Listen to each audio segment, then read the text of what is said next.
Ideally, you get Micah Parsons out of the conference, not just out of the division. But they wanted a run-stopping defensive tackle in return.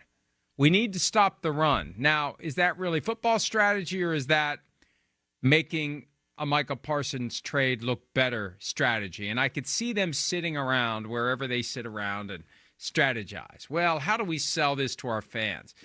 Well, we say that we need to prioritize stopping the run, that all these teams are running on us because they're afraid of Micah Parsons. And I know I should be doing this in my not-so-great Texas accent, but you're probably happy that I'm not.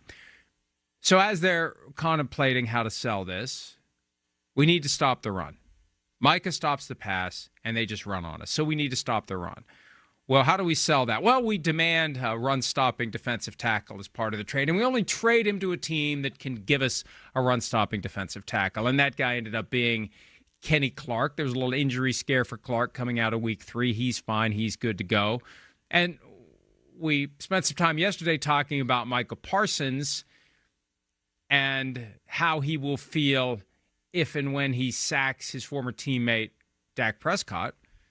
Here's Kenny Clark on how he'll feel if and when the run-stopping defensive tackle ends up making an important play in the passing game and putting his former quarterback, Jordan Love, on his rear end. Does this feel a little bit different because he doesn't have the red jersey on this time? Nah, I mean, we get to hit now. So, I'm excited, bro. I'm excited.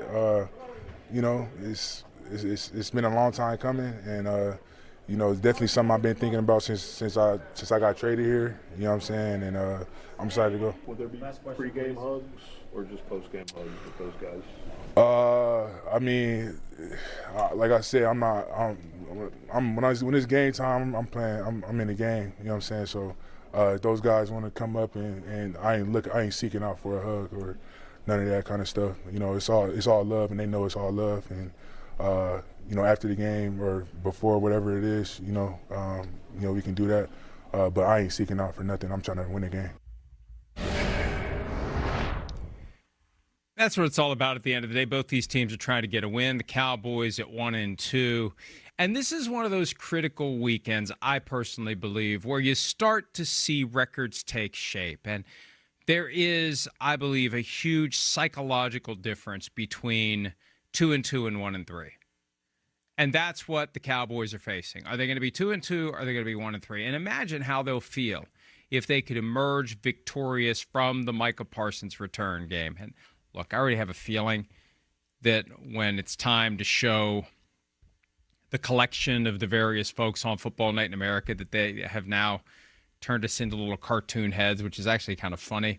They're all going to be on the Packers side of the ledger.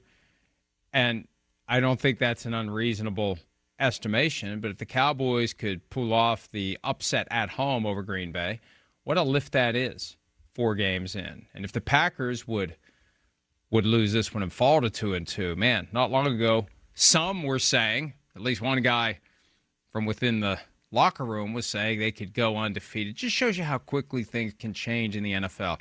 And every time we think we have it figured out, a game or an entire weekend comes along where we find out that we don't.